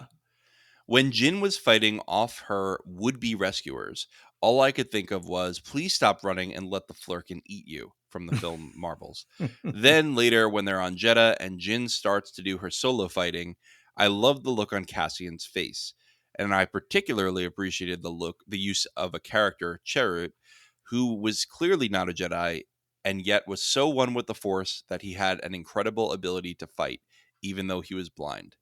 I'd like to see more of that kind of Force usage for things beyond merely fighting in future shows and series. Completely agree with that. I think we've gone over that a number of times now already. Indeed. I want to point out one thing really quick that she touches on here and that we didn't talk about before, which is the relationship between Cassian and Jin, and whether, you ship them or not. The fact that as we're learning more about Cassian now, and when we inferred a lot to his character with just the movie, that he's really a person unto himself, right? He's doesn't have a lot of close connections. He's like Cinta, right? He's giving everything for the rebellion, and when he sees Jin, he sees in some ways somebody that he identifies with, and that he can admire, and he can have a kind of respect as an equal, and in a way an intimacy, even if it's not romantic. Just like, this is a really good friend, and this is somebody I have a lot of affection and feelings towards. So yeah, there's the scene in Jeddah, like Marilyn points out, where they're running around and he looks at how good of a fighter she is, and he's just like, damn, right? He's really Yeah. he's really taken with her, and then their embrace at the end is so tender, and it's so intimate, and it's so just like surrendering. They're both in exactly the same point, surrendering themselves to their fates, but they're not alone. They're there together, And that is just such a great storytelling beat. Look, So good. Cassian does his saucy business on Niamos, and he saves true intimacy for his friends. Yes, it's true. What happened to Bix and Brasso and B2 Emo? We don't know yet. We're gonna hopefully find out because they theoretically made it off planet. So I hope they're okay, but I'm a little doubtful based on the way that these shows go. The question is, when is that going to be part of our story arc? And they certainly, I certainly feel like the way that they left it, it would be weird for us to not run into them in some way, shape, or form in the early stages of Andor. B2 Emo is going to fall in love with R2D2. That's what's going to happen. Stop it. Marilyn continues, most of all, I was really struck this time by viewing by the number of eucatastrophes. Yes, I can't. I can't say it. I had it in my head and now it's gone. Eucatastrophes. Yes. That's not a real word. It's a real word. It is a real word. This can't be a real word. It means a sudden turn of events in a story which ensures that the protagonist does not meet some terrible impending My God. and very plausible doom. And in fact, I'm referencing the Wikipedia article here. The writer J.R.R. Tolkien coined the word by affixing the Greek prefix eu, meaning good, to catastrophe. The word traditionally used in classically inspired literary criticism to refer to the unraveling or conclusion of a drama's plot. That's fascinating. Thank you for educating me tonight. We're leaving this all in. Absolutely, we are. Totally. And Marilyn says, but I think David will have more to say about this. Yes, David did have more to say about this. Yeah. So the idea that what would typically undo the story or the characters is actually the momentum that carries them forward. And Jen even calls it out. She says, we'll take the next chance. And when that runs out, we'll take the next chance. And then we'll take the next chance. So constantly we're stumbling forward. We're failing forward in this whole movie. This whole movie is a series of potential catastrophes, but yet through force, through the use of the force, through luck, what have you, through willpower, through holding on to one's values and beliefs, and seeing the fight through, each failure or catastrophe turns the story forward so that our heroes move to the next phase. And that is, I think that's something also that's unique and captivating about this movie. I think that's another thing that really captivates our attention is most of our films don't do it. It's the other way, right? The hero, is sort of on an upward beat, defeating and taking a win to another win to another win, where this is a failure to a failure to a failure that ultimately results in getting the Death Star plans. Right. Interesting. I like that a lot. I like it a lot. Cool framework. Hey, there's this guy, Tolkien. You might have heard of him. I may be going through his letters. There's a new episode coming out next week. Isn't that exciting? Oh, fantastic. You know what we should do? We should put the eucatastrophe. I can't say it now. We should put that in the show notes. Okay. So I'll put it in our outline here, and you can plaster it in there. Thank you. Marilyn finishes. As for the question, does Rogue One undermine A New Hope? My answer is not in the slightest. As I see it, it was still Luke's ability in the Force that guaranteed success. Galen's building in the flaw was good in itself, but it wasn't sufficient unto itself to guarantee success. As others have pointed out, somebody still had to get that message to somebody in the Rebels who could use it, locate people who had the capacity to figure out where the plans were, find enough people who were willing to go on a suicide mission to obtain the plans, actually succeed in locating the plans and transmitting them to someone who could use them. Basically, everything that we saw in Rogue One, and none of this even begins to include all of the incredible Force use we saw from the two protectors of the Wills. Without them, there would have been no success. So yes, I would say that both films demonstrate the need for effective Force users, and technology did not in any way diminish or replace that. Without the built-in flaw, there was no way to destroy the Death Star without Luke's Force abilities. No way to use the built-in flaw. Thanks for a great, entertaining evening, Marilyn. Yeah, so I agree with that. I think they're two necessary conditions. Okay. And I think that necessary condition was always there, right? There was always a flaw in the Death Star. We just didn't know how the rebels knew about it. Right. They supposedly in 77 did a technical analysis and figured something out. And it was Yeah. sort of a hand wavy thing. So yeah. All right. Always good to hear from Marilyn. I'm sure we'll be chatting with her soon. Last up, though, we've got Duve71, aka Stu. Stu writes in and says, "Hello, Lorehounds. Hello, Duve.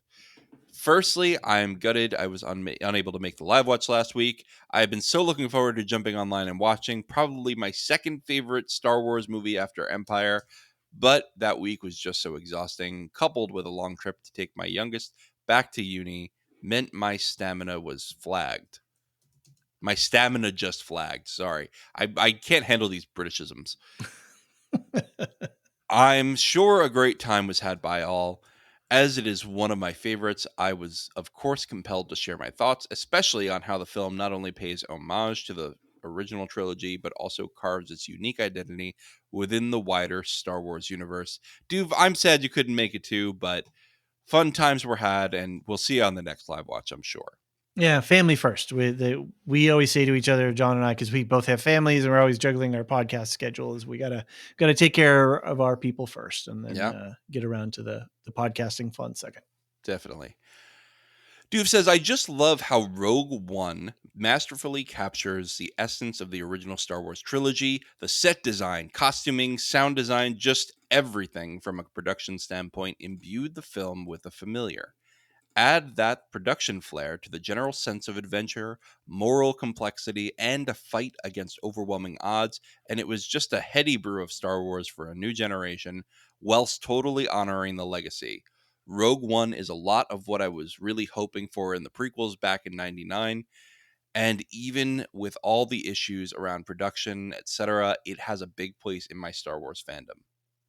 This is a common theme that you can take Rogue One apart, and there are definite plot holes and flaws in the construction, but there's not a single person I've heard who does that then says I didn't like the movie.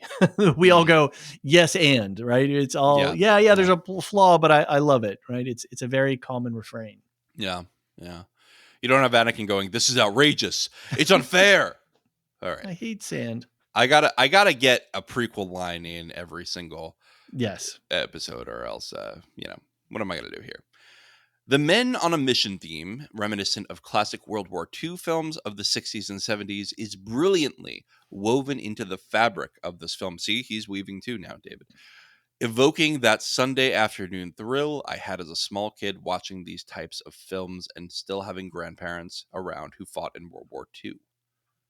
The diverse band of rebels, each with their unique skills and personal demons, come together for a cause greater than themselves, mirroring the ensemble cast and the high-stakes mission scenes seen in films like The Dirty Dozen, Guns of Navarone, or Where Eagles Dare.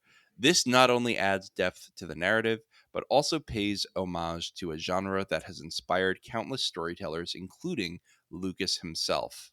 Yeah, I think Stu and I are of that generation where we would catch these films on TV, and they again fall into that zone of nostalgia where you just have the feelings that you do around these. And I totally agree that this has that high stakes, high wire, like, okay, we've got to come together for the mission, and we got to roll the dice and hope for the best.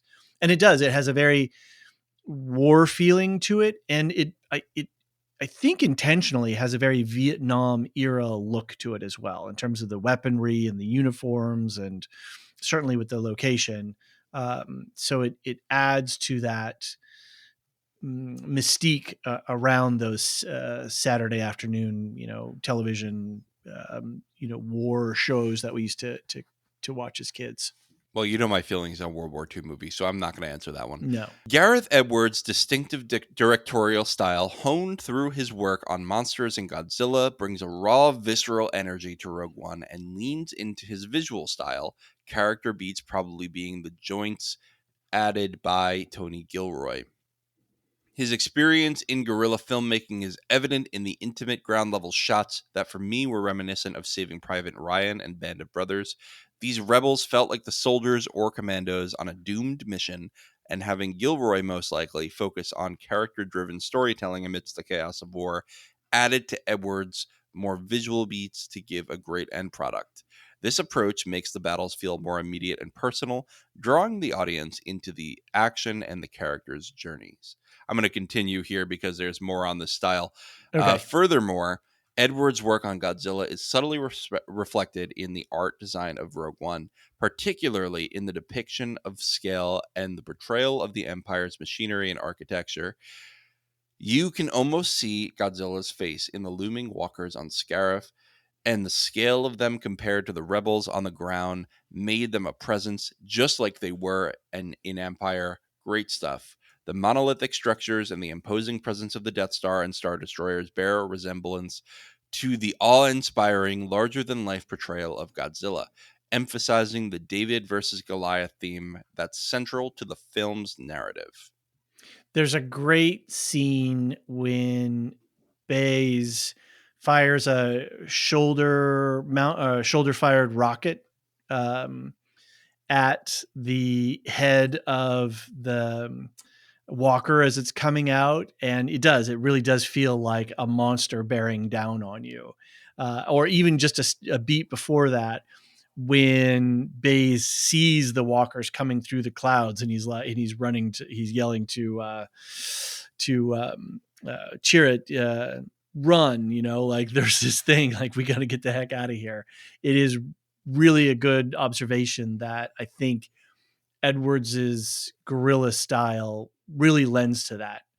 I think that goes into the idea that if Gareth Edwards has the right supports around him, he's a really great filmmaker and a really great camera operator and cinematographer, just not great on the story, where that's Gilroy's strength, right? So I think given the way that the whole production went down, I think and they didn't actively work together. Like, Gilroy was brought in apparently, and I don't know how much, was Gareth out after a certain point. But given all of that messiness going on, that we did get as good a film as we did, that's saying something for both the directors. So no shade on either side, I think. Right. All right. Cool. Yeah, I think for me, again, I'm much more of a storytelling guy than I am a visual guy. So I will always favor the Gilroy approach. Right.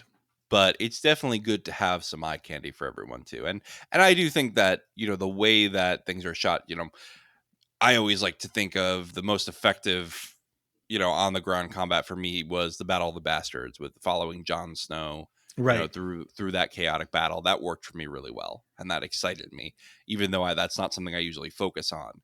So it definitely makes a difference in this movie, the fact that you have this, this on the ground gritty conflict. Yep. All right. Last thing from Due. For me, Rogue One stands as a remarkable addition to the Star Wars saga, successfully blending the old with the new and showcasing what was really a joint venture between Edwards and Gilroy into a unique vision. There you go. Its ability to pay homage to different genres and filmmaking styles while delivering a story that feels both fresh and deeply rooted in Star Wars lore is nothing short of cinematic brilliance. Oh, high praise. I just love this movie, and can see why Lucasfilm greenlit Andor, as Gilroy just got the characters and nailed it. Long live the rebellion, Stu. David, that's such a nice note to close on. It is. I don't think we can add much more. There are a million details in this movie, and you could do literally a shot-by-shot breakdown if you wanted to. But I think we've hit all the salient points. And we're already almost 2 hours in, and there we go. I didn't even do a scene by scene. So perhaps we should talk about quickly our Patreon, our show notes, and whatnot. And maybe you could take the lead, since I've read pages of feedback now. Absolutely. Absolutely. Well, let's talk quickly about our Patreon and the benefits to being a subscriber. Our ad revenues are really fickle. And while we don't do this as our full-time job, we do have a lot of costs that we have to pay for. As well, we have a number of co-hosts that we work with, and we want to make sure that they are able to partake in the success of the podcast as well.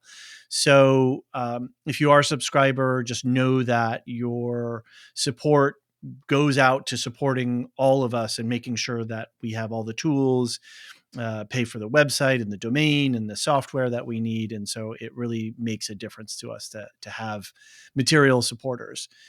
One of the benefits that you get now is something we call the show tracker, which is this cool database thing that we've made that tracks all kinds of titles of TV and movies that are coming up in a year. It's not everything that we're podcasting about, but it's stuff that, it's increasingly harder to pick and choose. And we have sort of this pablum of an algorithm of what the algorithms shove at us. So it's kind of hard to think, what do I want to watch? What am I interested in? And this tool is something that can help you look out into there and see what's on when. So it's a pretty cool thing, and that's a Patreon exclusive. You also get our second breakfast podcast, which is where John and I talk about our lives, the things that we're doing, playing, watching, that, things that we're not podcasting about, as well as an opportunity for subscribers to write in and talk about what's going on with them. We just really try to build that community sensibility with everybody. As well, we have the Detectives Journal for our True Detective coverage. I'm putting together all my notes of clues and Easter eggs and character guides from True Detective Season 4 and putting that all online for folks. And that's, again, another exclusive benefit. So the last thing I'll say is come and go as you need. Not everybody's finances are the same. And so if you want to pop in and just support us for a little while you're watching a particular show and then unsubscribe, totally fine. Don't worry about it. We appreciate all of your support. As part of, it's not a Patreon benefit. I mean, it's open for everyone. We have our Discord, and we've got a pretty fun community there. We've got some server boosters, Gnarls, Aaron K, Opus the Machine, John, even you boost the server. We've got a few mods. We've got Aaron K and Adrian, and Josh the Black helps out a little bit. And who am I forgetting? I'm forgetting one other person because it's late. And Adrian, Brian 8063. That's who it is. They help out with channels and maintenance and that kind of stuff.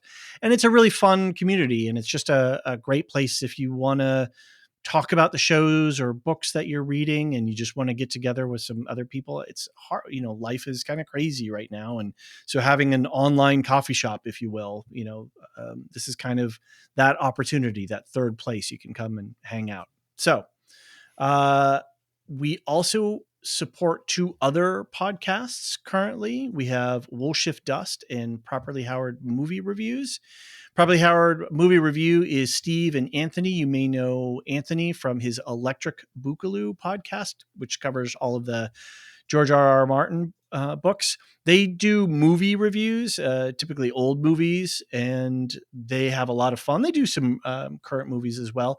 They're on a little break right now. Anthony's a bit busy with his IRL work, but we're all waiting for Severance season 2. And John, you had some dour news about that today, or was it yesterday? It was today. It's not dour. It's just, it's not coming until at least the end of this year. That's your prediction. They just announced that they just started shooting the last part of the season. Right. So, and it sounds like they at least had a couple episodes to go. So yeah, I mean, with that in post, I don't know. I can't see this coming out before at least fall. Yeah. Which is really disappointing, but such as it is, once season 2 does come out, Steve and Anthony and John and I are going to do a 4-person week-to-week breakdown. Steve and Anthony did a full season 1 breakdown. It's already out in the special feed. There's a link in the show note for that feed. You can go on there and get all those episodes now, and then we're just waiting for season 2. We'll Shift Dust, that's Elysia's channel. Elysia does a lot of work with us on the MCU and other things.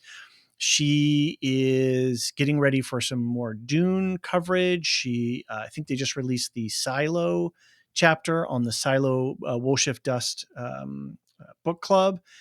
Three Body Problem is also on her horizon, and I know she's working with Jean on some comic DC MCU type stuff as well. So links for those are in the show notes. For us, for February, gosh, we have to get into our February programming, don't we, John? Mm-hmm. I'm going to give a quick one because we've been going a long time now. I'm going to tell people what's going on. Bring us home. True Detective, Season 4. It's really good. It's spooky. There's only 6 episodes. Join us. It's our first big show of the year. David, you're putting together a crazy detective notebook. I think you mentioned it already with Patreon benefits. So don't need to go too much into that, but there's plenty of great stuff going on over there. Plenty of theory crafting in the Discord. Join us for that. Brandon and I are going to be talking about Final Fantasy VII Remake in February. We're about to record that, even though we've moved the podcast recording date about 6 times now. It's going to happen soon. And so get your feedback in, too, if you want to chat about that. You have a few more days to do that. We're going to be moving on to A New Hope in February with the Star Wars stuff. Earthsea is coming back in February. Silmarillion stories. You put out What If and Echo, and we did Fargo Season 5 as far as things that just came out. We did Masters of the Air. Masters of the Air. How could I forget? I listened to that even though I didn't watch the second episode because I was curious. I don't think I've listened to a You and Brandon podcast before, and I was like, this is good chemistry. Oh, good. Nice. That's great. We're going to do a second part to Masters of the Air when the season wraps. So we've got one pod that covers episodes 1 and 2, and then we'll do another one that wraps up at the end. Cool. All right. I think we're considering some other stuff. We talked about some Star Wars stuff coming. We'll keep our eye out for news about House of the Dragon, Rings of Power, The Boys, The Acolyte, etc. For now, let's just say a quick thank you to our patrons before we get out of here. Our Patreon lore masters get a special shout out every episode. They are Samartian, Mark H, Michael G, Michelle E, David W, Brian P, Nick W, SC, Peter OH, Bettina W, Adam S, Nancy M, Duve71, Brian 8063, who's a Dunadan, Frederick H, Sarah L, Gareth C, Eric F, Matthew M, Sarah M, DJ Miwa, Andra B, Kwang Yu, Deadeye Jedi Bob, Nathan T, Alex V, Aaron T, Sub-Zero, Aaron K, another Dunadan, Dally V, Gnarls, and Adrian, who will always be last but never least. And is also a Discord Dunadan. Man, I'm saying all the words weird because it's been 2 hours. So, David, I think it's time we get out of here because my brain is melting from the force will of Darth Vader or something. I don't know. Yeah, it's devolving. Special shout out to Nancy M. Thanks, Nancy, for the photos. I appreciate it. All right, John, I guess I will see you on the next podcast on True Detective episode 4, I think will be our next. See you there. The Lorehounds podcast is produced and published by The Lorehounds. You can send questions and feedback and voicemails at thelorehounds.com/contact. Get early and ad-free access to all Lorehounds podcasts at patreon.com/thelorehounds and connect with us on Twitter at The Lorehounds. Any opinions stated are ours personally and do not reflect the opinion of or belong to any employers or other entities. Thanks for listening.